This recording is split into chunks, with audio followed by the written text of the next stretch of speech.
कि आज हर उस शख्स को जेल की सलाखों के पीछे किया जाएगा जो कौम की बात करेगा, जो मिल्लत की बात करेगा, जो नामुस रिसालत की बात करेगा। मुल्क में ये एजेंडा चल रहा है, खादिम हुसैन रिजवी को परेशान क्यों किया गया? चूंकि उन्होंने रसूलुल्लाह की इज्जत की बात की। सलमान अजहरी को जेल में क्यों डाला गया? चूंकि उन्होंने रसूलुल्लाह की इज्जत की बात की। कमर गनी उस्मानी आज तक जेल में क्यों है? उन्होंने रसूलुल्लाह की इज्जत की बात की।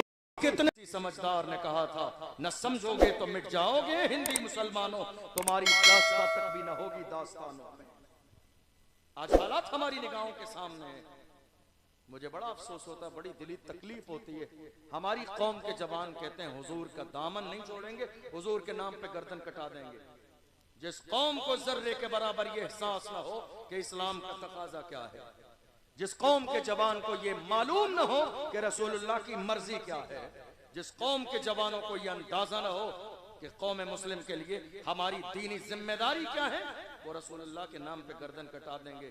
आप ये नारा लगाइए, नारा लगाते तक अच्छा लगता है, लेकिन मैं ये बात सच्ची नहीं मानता हूं। हमारी कौम के जवान कह रहे हैं गर्दन कटा देंगे हुजूर के लिए। अरे जिस कौम के जवान रसूलुल्लाह के लिए 5 वक्त गर्दन झुका न सकें, वो गर्दन कटा कैसे सकते हैं? जिस कौम के जवान 5 वक्त अल्लाह के घर में जाके रसूलुल्लाह की रजा के लिए, मेरे नबी ने क्या फरमाया, कुर्रतु ऐनी फिस्सलाह, नमाज में मेरी आंखों की ठंडक है। जिस कौम के जवान रसूलुल्लाह की ठंडक के लिए 5 वक्त गर्दन झुका न सकें, वो रसूलुल्लाह के नाम पे गर्दन कटा कैसे सकते हैं? नारा लगाना और है, जरा इसकी आवाज बढ़ाइए भाई। नारा लगाना और है और प्रैक्टिकल मैदान में आना और है।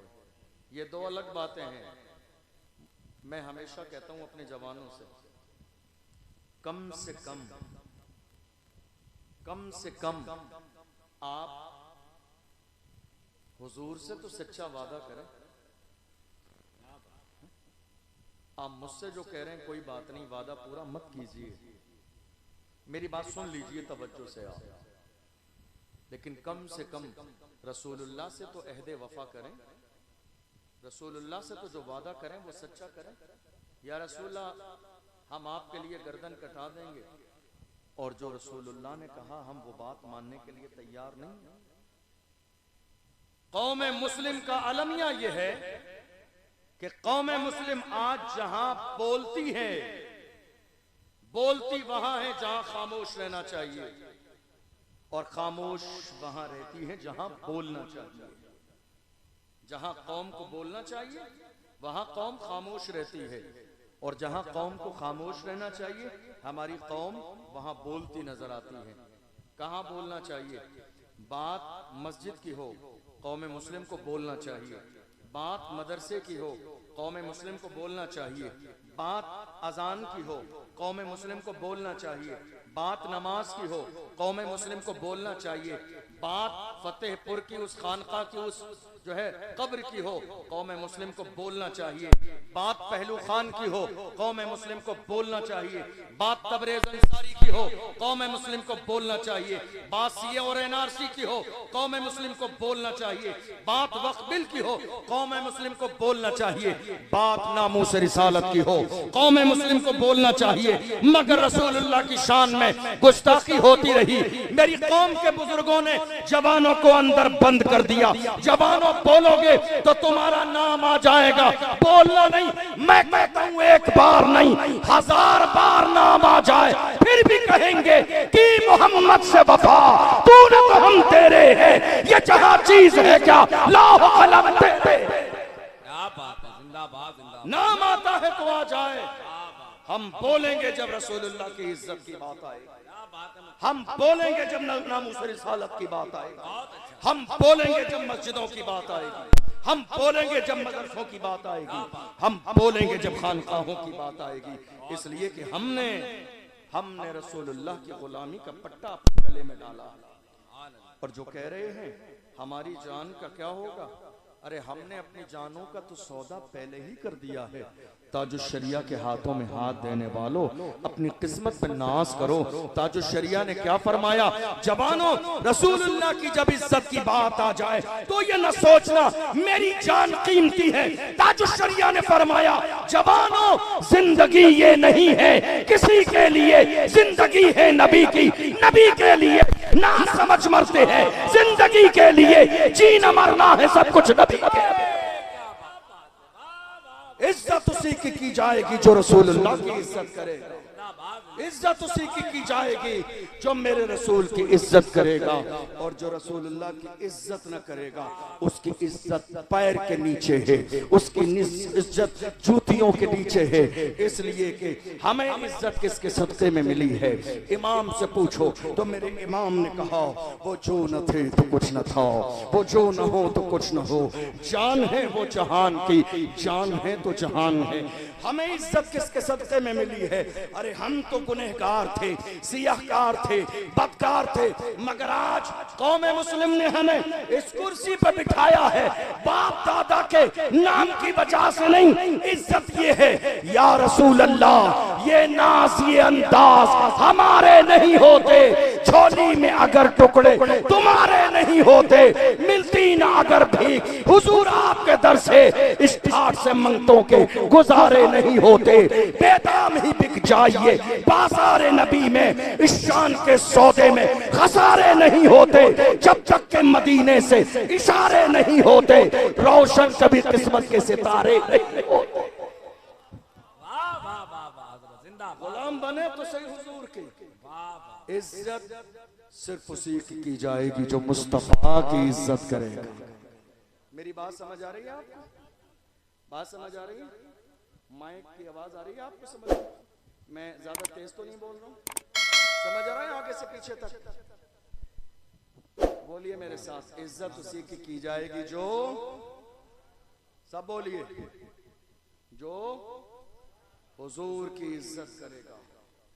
आपको मालूम है आज हिंदुस्तान के हालात, मेरे बाद मुफ्ती फुरकान मंजरी साहब का खिताब सुनेंगे आप, इंशाअल्लाह वो करबला की पूरी तफसील आपके सामने पेश करेंगे। मैं चूंकि कौम के हालात पर बात करता हूं, आज कौन है हमारे लिए बोलने वाला? अल्हम्दुलिल्लाह, मैं ये अल्लाह की नेमत का शुक्र अदा करते हुए कह रहा हूं कि रोजाना बेशुमार लोग कॉल और मैसेज करते हैं मुलाकात के लिए हिंदुस्तान भर से कि हजरत हम आपसे मिलना चाहते हैं, आप हमें बस टाइम दे दीजिए, हम 1000 किलोमीटर सफर करके राजस्थान आ जाएंगे आपसे मिलने के लिए। लेकिन मैं आपको बताऊं बिला मुबालगा, मैं जिस इंसान से मिलना चाहता था वो हमारे मारूफ भाई, लोग मुझसे मिलना चाहते थे, लेकिन मैंने सोशल मीडिया के जरिए इनकी खिदमत देखी। याद रखिए, लिए हमारे लिए हीरो फिल्मों में आने वाले नहीं है, हमारे लिए हीरो नाचने गाने वाले नहीं है, हमारे लिए हीरो वो है जिसके सीने में कौम का दर्द है। हमारे लिए हीरो वो है जिसके सीने में मसल के आला हजरत की मोहब्बत है। हमारे लिए हीरो वो है, घर टूट रहे हो, मस्जिदें टूट रही हो, बेटियों की इज्जत पामाल की जाती रही हो, जान की परवाह न करे, खानदान की परवाह न करे, आके मैदान में खड़ा हो जाए मारूफ भाई जैसा। हमारे लिए हीरो वही है जिसके सीने में कौम का दर्द है, जिसके सीने में बेटियों की इज्जत का दर्द है। मैं तो आपसे कहूंगा, याद रखो, काम करने वालों की कदर करो, कान भरने वालों की नहीं। काम करने वालों की कदर करो, कान भरने वालों की नहीं। बहुत सारे लोग आएंगे कान भरने के लिए, कान मजबूत कर लीजिए। हमारे यहाँ काम करने वालों की तादाद कम है, कान भरने वालों की तादाद ज्यादा। क्या कहते हैं आप? सही कह रहे हैं? क्या कह रहे हैं आप? काम करने वालों की तादाद कम है, कान भरने वालों की तादाद ज्यादा है। मारूफ भाई जो काम कर रहे हैं, आपको शायद अंदाजा नहीं, मैं इनका जिक्र इसलिए नहीं कर रहा हूं कि ये मशहूर हो जाएंगे। अल्लाह ने इन्हें पहले ही से मशहूर व मारूफ किया हुआ है। पूरा हिंदुस्तान मारूफ भाई को अल्हम्दुलिल्लाह जानता है इनकी खिदमात की बुनियाद पर। मैं जिक्र इसलिए कर रहा हूँ, लोगों को ये लगता है कि खाली सोशल मीडिया पर व्यूज पाने के लिए, पैसे कमाने के लिए ये वीडियो बनाते हैं, लेकिन बात ऐसी नहीं है। आपको अंदाजा नहीं है आज कितनी इस्लाम दुश्मन ताकतें मारूफ भाई को दबाने की कोशिश में लगी हैं। कितने लोग फोन करते हैं, कितने लोग मैसेज करते हैं, कितने लोग थाने तक चले जाते हैं कि ये बंदा सलामत न रहे, जेल की सलाखों के पीछे हो।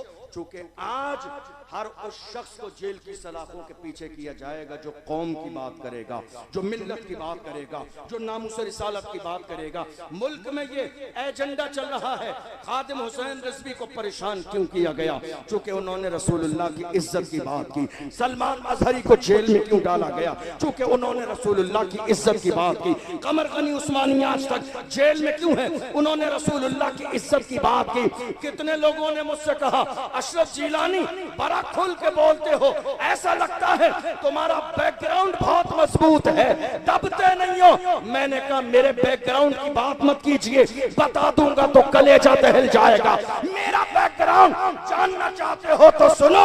क्या दबे जिस पे हिमायत का हो, पंजा तेरा शेर को खतरे में लाता नहीं कुत्ता। क्या बात है हजरत, जिंदाबाद जिंदाबाद। क्या दबे जिस पे हिमायत का हो, पंजा तेरा शेर को खतरे में लाता नहीं कुत्ता तेरा। हम गौसे आजम के गुलाम हैं,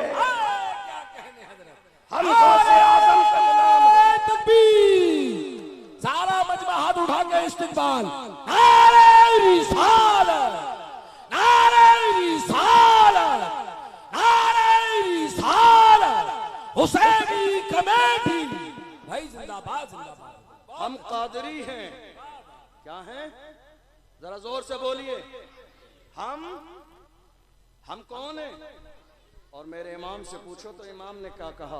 कादरी कर, कादरी रख, कादरियों में उठा, कदरे अब्दुल कादरे कुदरत नुमा के वास्ते। तो ये जो कादरी हैं, अब्दुल कादिर जिलानी गौसे आजम को मानने वाले, ये किसी के बाप से नहीं डरते हैं। ये ना दबते हैं, ना झुकते हैं, ना कदम पीछे हटाते हैं, बल्कि मैदान में जाके इस्लाम के दुश्मनों के सामने ये सदा के लगाते हैं, जब तक रहेगी जान ये कहते रहेंगे हम अल्लाह के रसूल का फरमान जिंदाबाद। तू क्या हमें मिटाएगा? इस्लाम के दुश्मन छाती पे चढ़ के बोलेंगे इस्लाम जिंदाबाद। दुनिया ये कोशिश में लगी है कि कलमा पढ़ने वालों की आवाज को दबा दिया जाए। दुनिया ये कहने में लगी है कि कलमा पढ़ने वालों की आवाज जबान से निकलने नहीं देंगे। मगर जालिम देख, दुनिया ने बोलना तो हमारी जबान देख के सीखा। ये हमारी जबान है। ये जो पिंडाल आपको नजर आ रहा है इतना आलीशान, आज बहुत सारे लोग पिंडाल लगाने लगे, लेकिन ये पिंडाल शुरू किसने किया? हमने किया। ये स्टेज लगाना किसने शुरू किया? हमने शुरू किया। ये गलियां सजाना किसने शुरू किया? हमने शुरू किया। ये मोहल्ले सजाना किसने शुरू किया? हमने शुरू किया। दुनिया नकल कर रही है, हम किसी की नकल नहीं करते। हमारे लिए रसूलुल्लाह का तरीका काफी है। दुनिया हमारी नकल कर रही है, हम किसी को देख के मोहल्ले और गली नहीं सजाते। हाल ये है, जिन पत्थरों को हमने अता की थी धड़कने, जब बोलने लगे तो हम ही पे बरस पड़े। हालात आज हमारी निगाहों के सामने हैं। मारूफ भाई को बहुत सारे लोगों ने दबाने की कोशिश की। बहुत सारी ऐसी बातें हैं जो, चूंकि वक्त इतना नहीं है, 1 बज गया है, मैं बताता। बहुत सारे इशू उठाए मारूफ भाई ने, लड़कियों के हवाले से और बहुत सारी चीजें उठाई। बहुत सारे लोगों ने धमकियां भी दी कि आप ऐसा करोगे, लेकिन अल्हम्दुलिल्लाह ये रजा के शेर हैं। और रज़वी शेर न डरते हैं, न दबते हैं, न घबराते हैं, न मैदान छोड़ के भागते, क्योंकि हम हक पर हैं। मैं आप सबसे यही कहूँगा, जिस काबिल भी हैं मारूफ भाई का साथ दीजिए, इसलिए कि ये और इनकी टीम हकीकत में अपने सीने में कौम का दर्द रख के उन लाचार मजबूरों के घरों तक पहुँच रही है जिनके यहाँ खाने तक का इंतज़ाम नहीं, जिनके यहाँ खाने तक का इंतज़ाम नहीं। और जो हमारी रजा एक्शन कमेटी है, जिसके मौलाना इमरान साहब अध्यक्ष हैं, अल्हम्दुलिल्लाह ये भी बहुत बड़ा काम कर रहे हैं। जहाँ मस्जिदों के मसाइल, ज़मीनों के मसाइल, बहुत सारे काम कर रहे हैं। और सैयद शबाब मियाँ साहब क़िबला पीछे बैठे हैं, बड़े मुखलिस, बड़े उलमा नवाज हैं, बड़ा अच्छा अखलाक और किरदार है, हमेशा दीन और सुन्नियत मसल के आला हजरत के लिए हमा वक्त तैयार रहते हैं। अल्लाह इनकी भी उम्र में बरकतें अता फरमाए।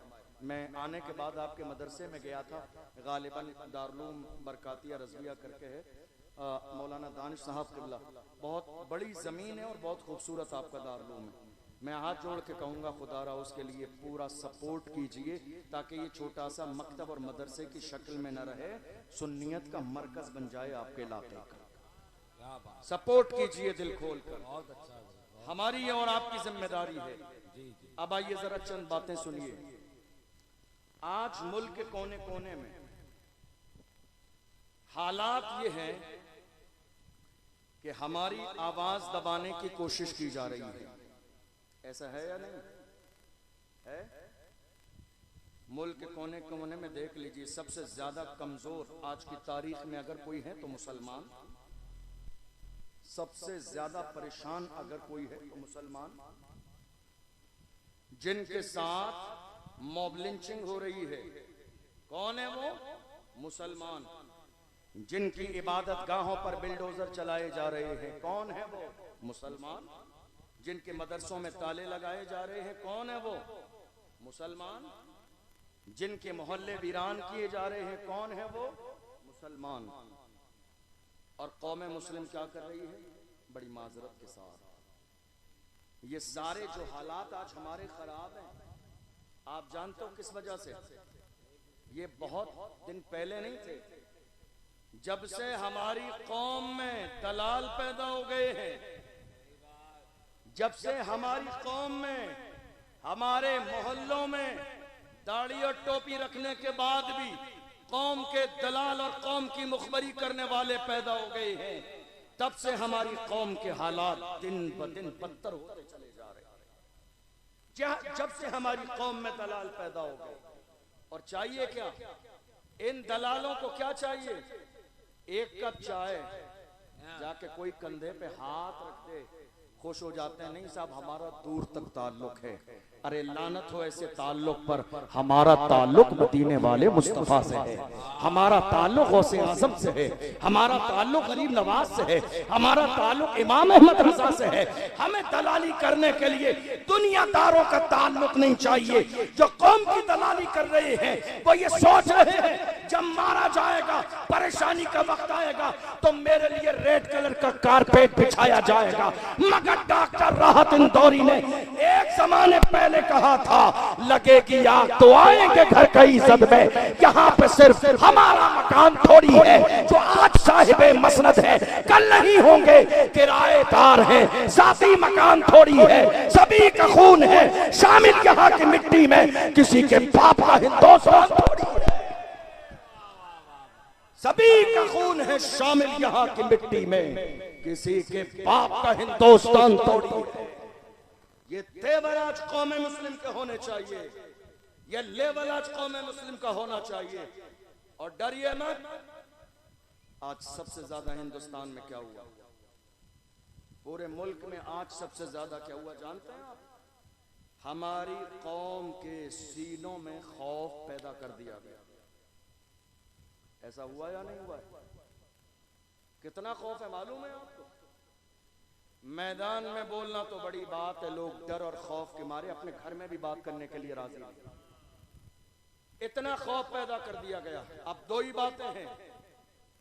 पहली बात कि या तो आपको अल्लाह की जात पर यकीन और भरोसा नहीं, और अगर है तो सुनिए, अल्लाह का कुरान कहता है, इज़ा जाअ अजलुहुम ला यस्तअखिरून साअतन वला यस्तक़दिमून।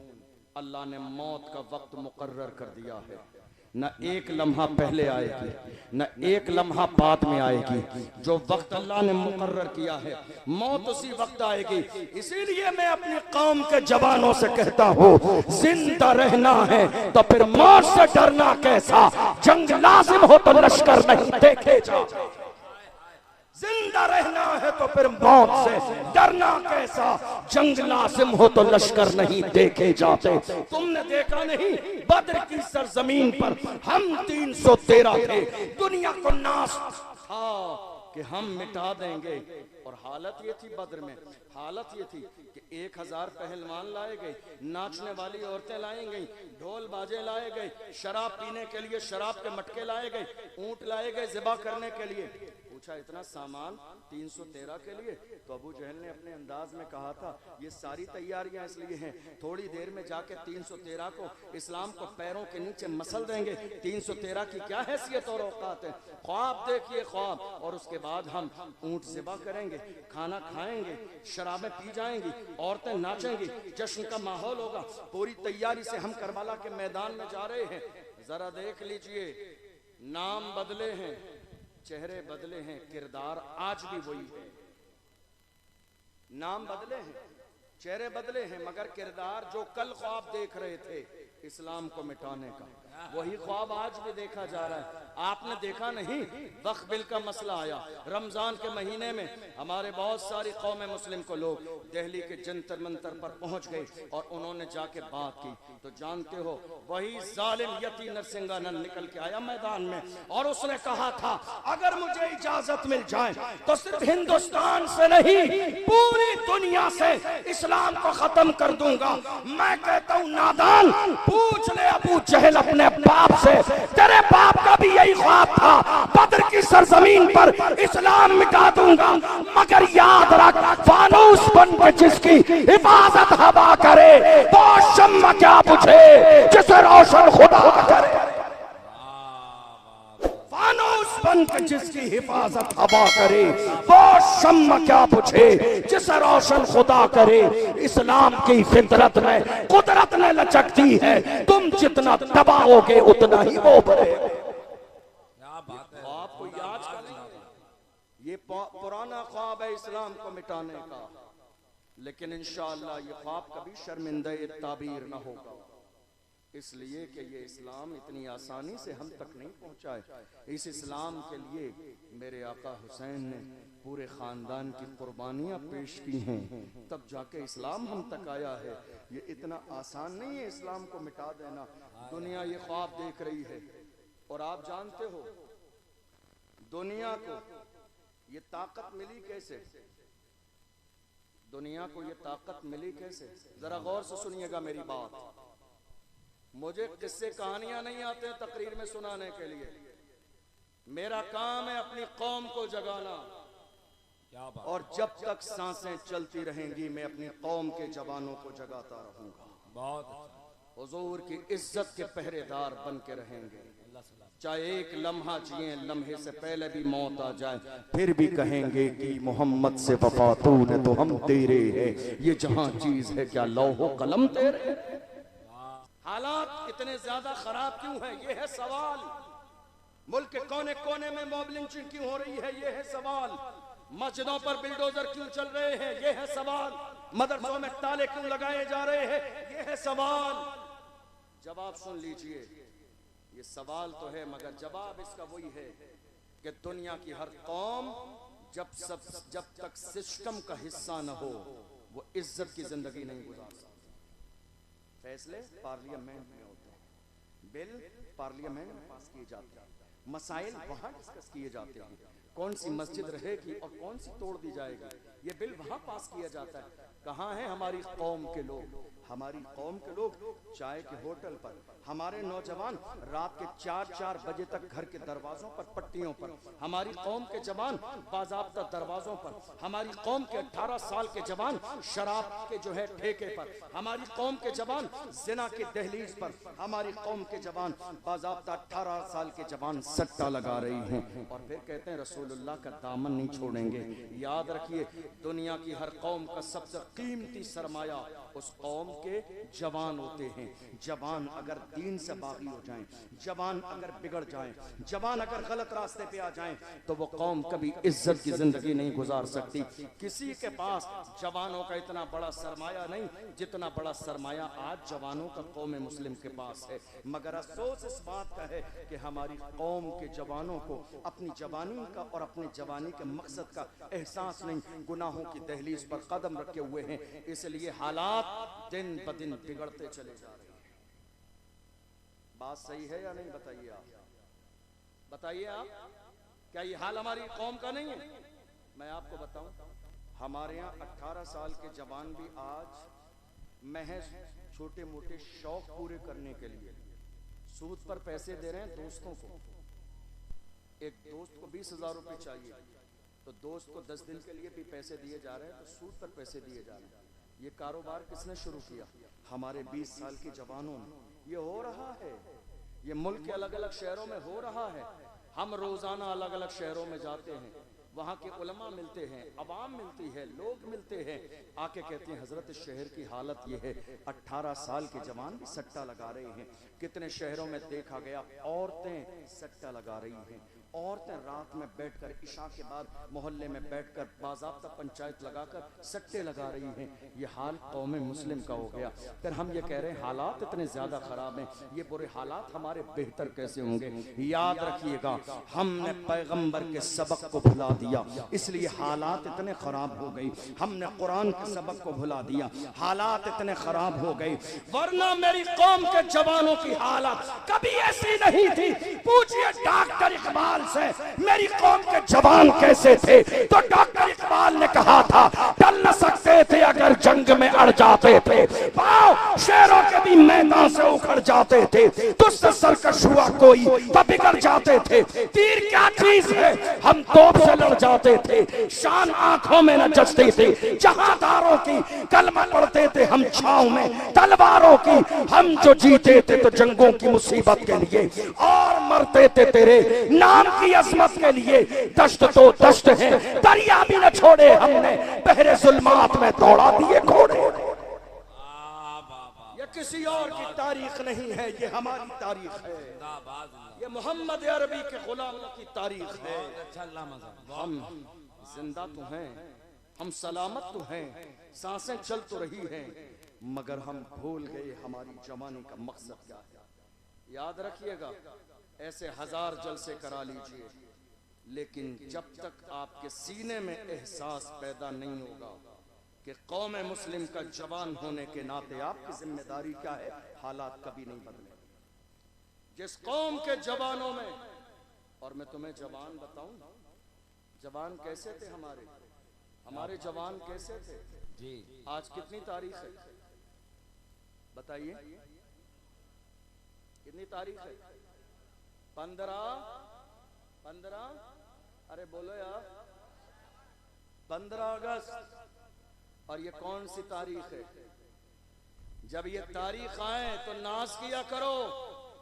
दुनिया जो चैन की सांस इस मुल्क में रहती है वो चैन हमारी। दुनिया ये जो सुकून की जिंदगी गुजार रही है वो दैन हमारी है। अरे हिंद को नाज है जिस पर वो निशानी हम है, ताज और लाल किले के यहाँ पानी हम है। न घबराओ मुसलमानों, खुदा की शान बाकी है, अभी इस्लाम जिंदा है, अभी कुरान बाकी है। ये दुश्मन क्या समझते हैं जो अपने दिल में हंसते हैं, अभी तो करबला का आखिरी मैदान बाकी है। ये मुल्क जो चैन की सांस सो रहा है, चैन की नींद ले रहा है, ये चैन किसी और की नहीं, हम कलमा पढ़ने वाले मुसलमानों की।